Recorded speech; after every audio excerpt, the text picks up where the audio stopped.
Greetings, folks, and welcome to this exclusive mini course for the Comedic Wisdom School. I am Brandon Jones, psychotherapist, professor, and author, and today I'm presenting to you a mini course on the power of shame. We often don't think about how shame interplays with our life, how it affects our outcomes, how it's affected our upbringing, how it affects our relationships, how it affects the way that we plan for our future. And shame is an essential part of our life. Everybody has shame from one point or time or another. However, many of us don't really analyze how to work with that shame. Many of us don't analyze how that shame has had an impact on us and what do we do about it. A lot of times what ends up happening is we get shamed into situations, we feel shame about situations, and we just sweep it under the rug. We just take it. We don't think about how it actually impacts us. So I want to just talk about understanding the power of shame and how it plays a role in our life. And this is just a mini course to give you a good idea of what we do and the Jegna Institute. Yes, the Jegna Institute, that is the membership site that I have, where every month we take a concept from a therapeutic, psychological standpoint and help apply it to your life. So not only do you understand it, but you get some tools, coping skills, life skills, some actual tools to work on these things or to help other people work on these things so that you can succeed in life and reach a point of what is often considered self-mastery. How do we get to this point where we're healthy? How do we get to this point where we have good habits? How do we get to this point where we are, managing our emotions to the point where they're not impacting us from a negative standpoint? I believe that it's possible. Many people don't believe that they can do it because they've never had someone bring them the real. They've never had someone show them that there is a different way. They never had someone encouraging them that they can do something different. And they never had someone to really break these things down. So that's what we do in the Jegna Institute. We break these concepts down. We give skills, we give tools, strategies to address these things. And that's what we're going to get into today. Very nice snippet. It's not going to be a long class, but it should be constructive. We are looking at the understanding the power of shame. What is shame? Got to start off with the definition, right? You got to define it. What is it? So shame, a core belief in one's defectiveness. A core belief in one's defectiveness. What does that mean, right? Oftentimes we have experiences in life that become proof to our shortcomings, become proof to what we may consider defective, that become proof to what we consider to be wrong with us. However, that might not be actually anything wrong with you. The situation might have just been bad. You might have made a mistake. You might have been in the wrong place at the wrong time, and it had you feeling some type of way. This is reality. We all have these experiences. It's happened to me. It can happen to you. It can happen to anybody. Shame blocks developmental progress, invites and underlines most addictions, and can be present formidable obstacles, normative relapse and prevention. So what does this mean? A lot of us develop addictive behaviors, whether that's promiscuous sex, drug use, alcohol, smoking a lot of weed, getting into a lot of arguments, gossiping, fighting. All these things are addictive because they produce what? Dopamine. Dopamine is that chemical in our bodies that is the pleasure chemical. It makes us feel good.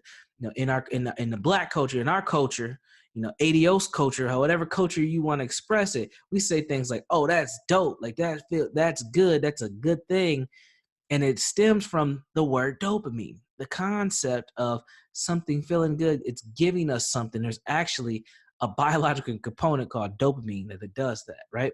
So shame blocks that developmental process oftentimes, and it can attach itself to our addictive habits that we have, because what ends up happening is we start to fill holes, we start to fill gaps that we have from the shame to feel good about ourselves, to feel good about our situations, because we don't want that shame to reappear, or we're masking ourselves and we're masking that shame.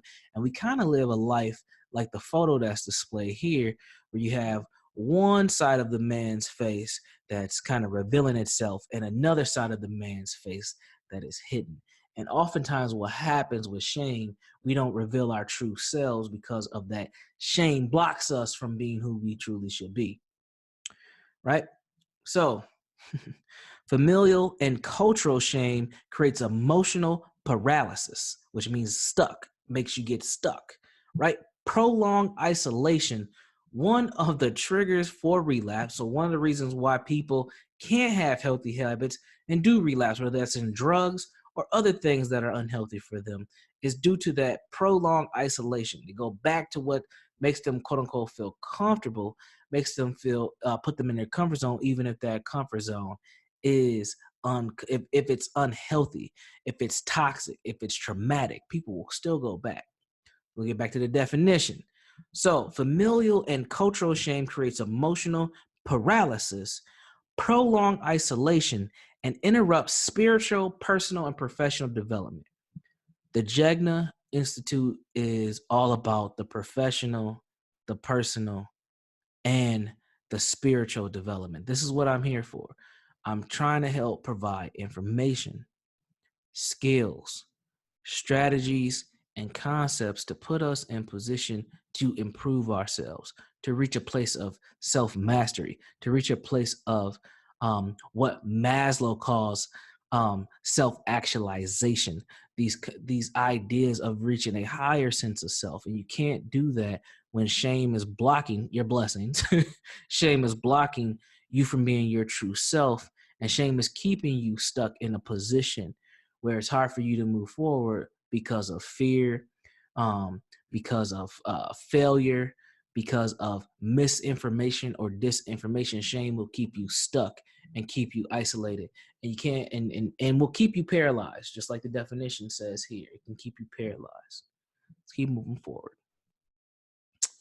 This here quote is from Brene Brown. Brene Brown's a really well-known social worker, very popular in the self-help space, in the motivational space, woman out of Texas. And she does a lot of her work around shame. So this is a really good quote. So I wanted to definitely share with all of you as well. Shame is the most powerful master emotion. It's the fear that we're not good enough. Shame, the key part of this quote is the first sentence. Shame is the most powerful master emotion. Shame will prevent you from doing what cognitively you believe is right. Cognitively, you believe, I know I should be doing something, but the shame will keep you from doing it. The shame will keep you from moving forward, from progressing in life because of fear. Right? Fear that there might be something different on the other side, fear that you might not be good enough, fear that you might not be smart enough, fear like that you don't have the skills or capabilities to do these things. That often happens. That's a reality. In my line of work, when I'm helping individuals from either a counseling standpoint or a program standpoint, one thing that happens a lot is, we get to a point where people are they're making, small progress, and they're ready to take that big leap forward to do something different. And what ends up happening? They freeze up. They just stop. They don't take that leap forward. They don't, progress to that next level because they've never been there. There's a fear element there. What is the expectation going to be like once I get to that next level? People struggle with that. And what I'm sharing with you all during this mini course is you have to push past that fear. You have to push past that. You cannot let shame master you and keep you captivated in a place that you can't go any further. You can't do it. Toxic stress. Oh, something I talk about all the time. Toxic stress. Toxic stress is a neurotic, irrational feeling of worthlessness, humiliation, self-loathing, and paralyzing. There's that word again, paralyzing. Paralyzing feeling that has been inflicted onto an individual through repeated, that's a key, traumatic experiences, often but not always rooted in childhood.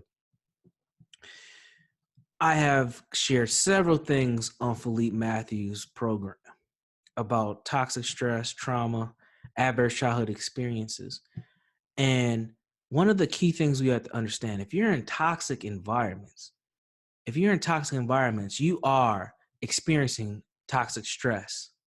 Toxic stress is connected to toxic shame, which is what this definition is here.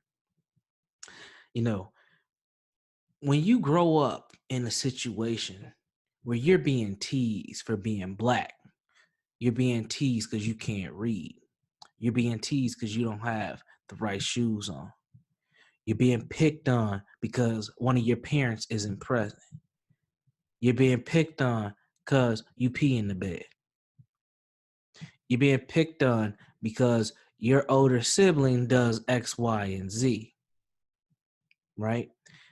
These are toxic shame situations. These are not uncommon situations that you hear from many black children.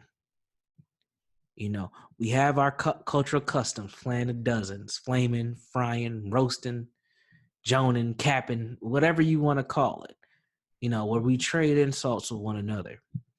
And it's very fascinating. If you talk to young people today, they still trade insults. I remember when we used to do it all the time. You had to have a slick tongue or you were an easy target to get talked about. But it has advanced to such a point now where there's not a lot of shame in there. People talk about people's mamas. They don't start a fight no more like it used to. You say something about somebody's mama, a fight's about to break out. You say something about somebody's mama today, they might agree with you. The toxic shame has gotten so deep. The toxic stress has gotten so deep that young people don't even feel shamed about many of those situations anymore. They feel more shame about a surface situation than somebody insulting their mother. Like, oh, you don't got them new Jordans on. Oh, you don't got them new Beats headphones, or you ain't got the new iPhone, you lame. Oh, you ain't got many followers as I got, you whack. You trash. It's like, whoa, that's all surface level stuff.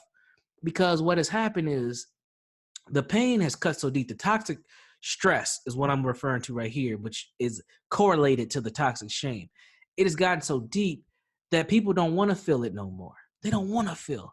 So the toxic shame for them is surface level. Can't go no deep because they can't even emotionally tap into that part of themselves.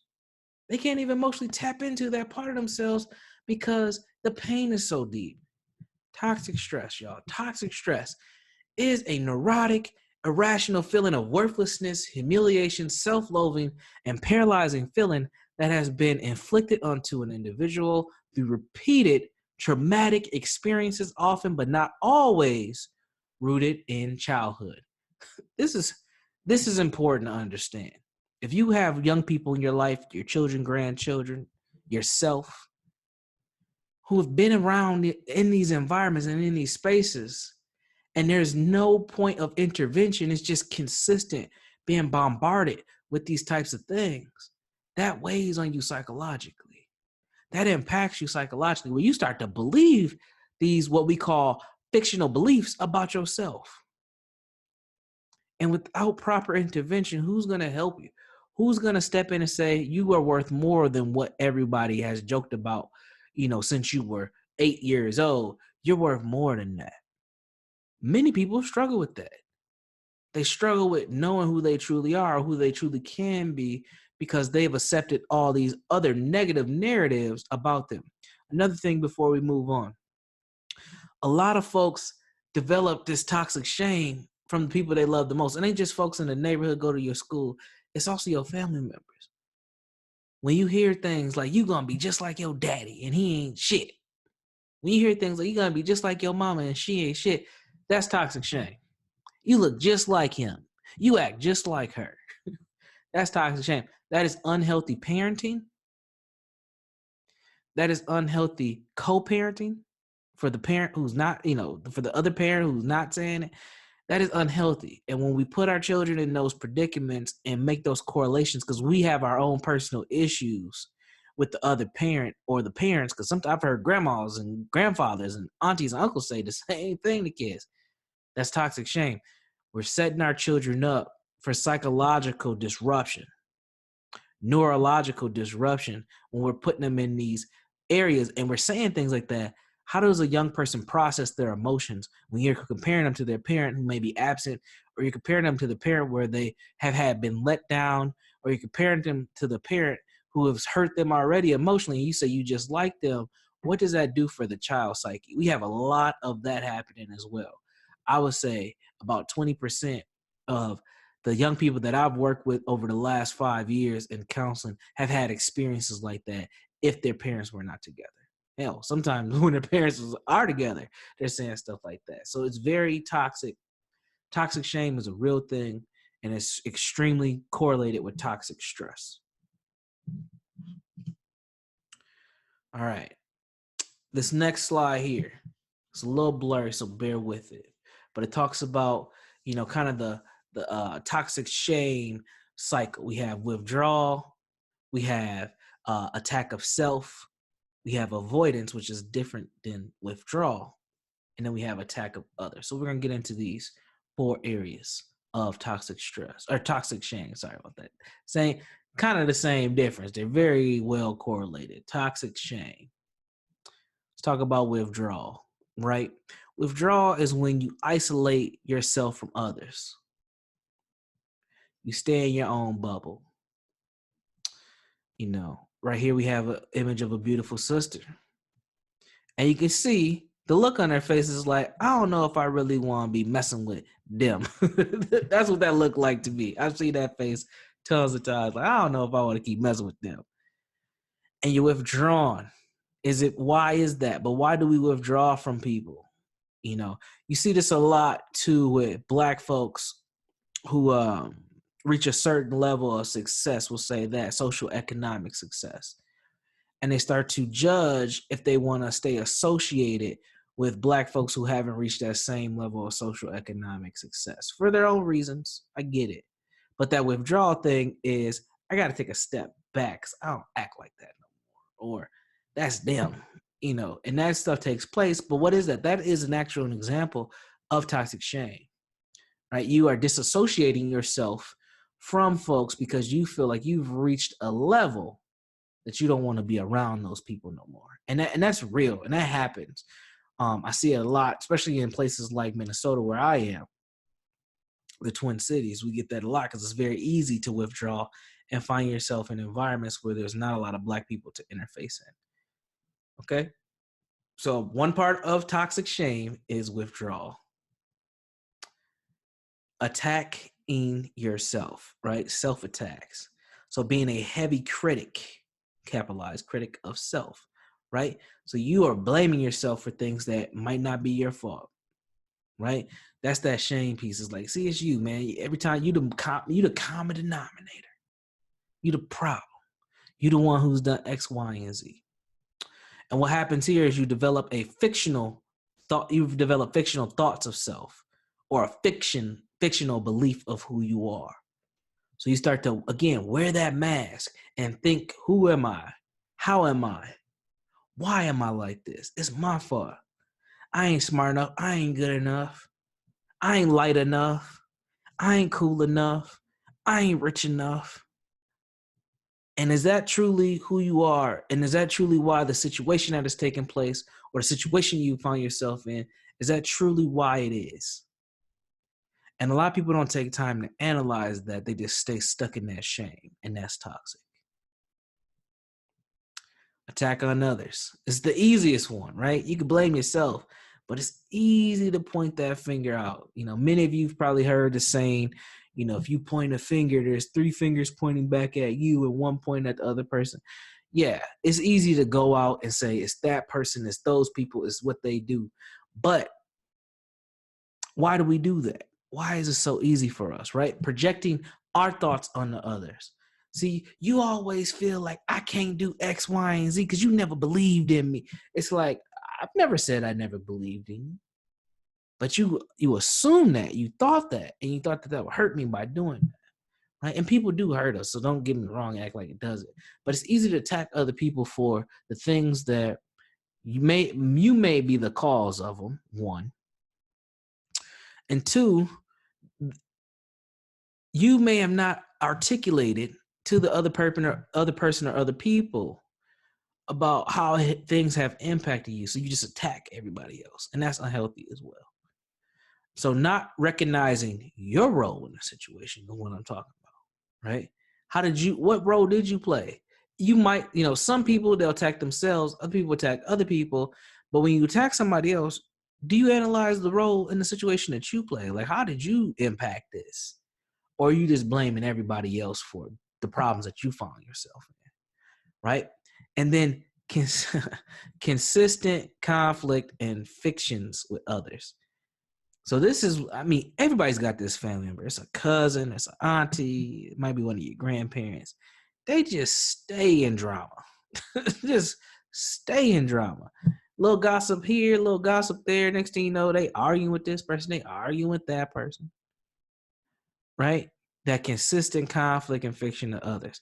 A lot of times when people are in high conflict, you might see this with coworkers too. This is something that I see in the workplace a lot. Man, so-and-so ain't doing their job. They ain't doing X, Y, and Z. They're always analyzing what's wrong with everybody else without really paying attention to their own situation.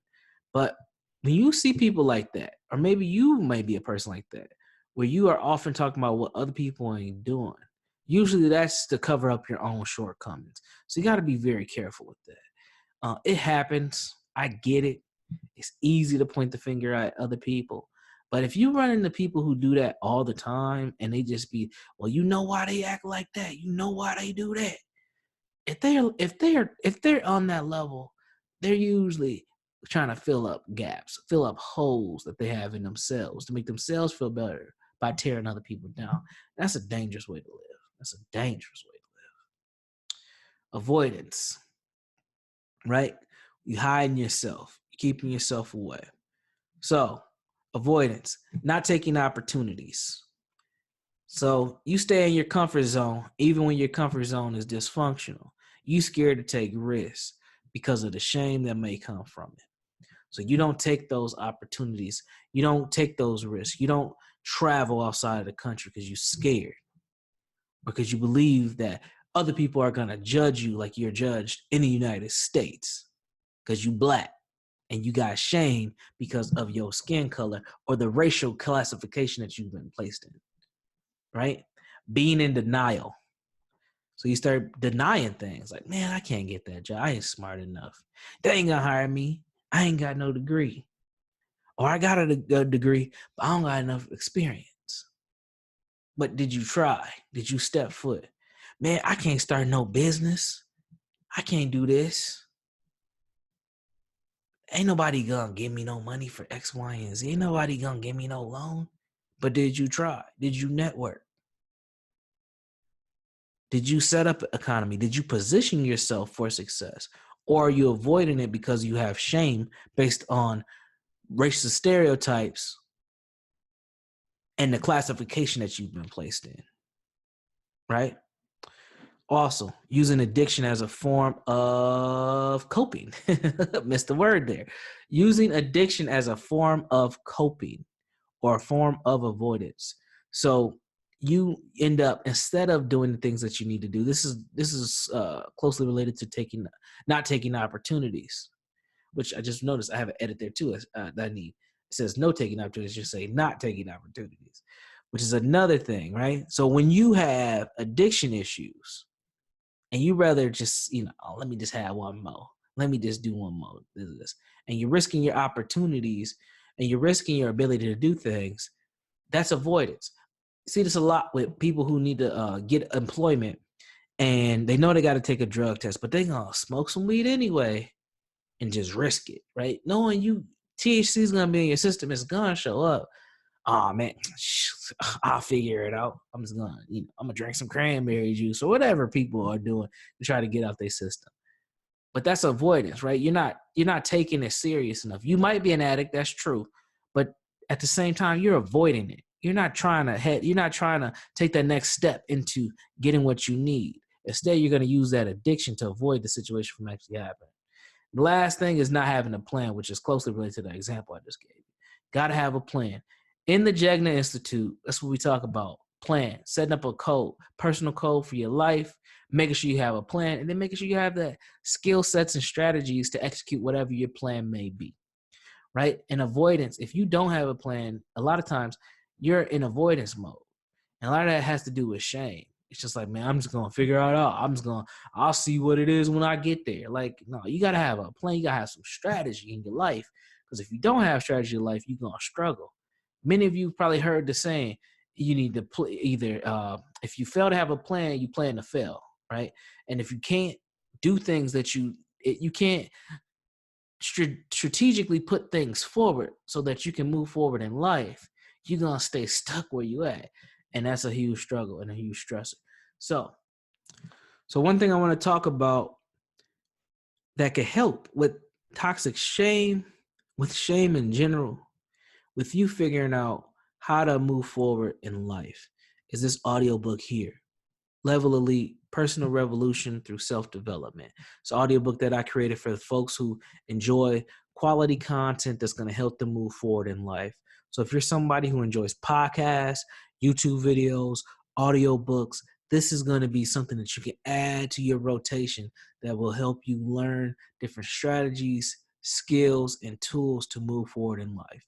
Personal Revolution Through Self. Now notice, self is an acronym, self-development, and self is survival education for legacy and future. My goal with the Jegna Institute is to help individuals develop the tools they need to begin their healing journey, and also build self-mastery skills.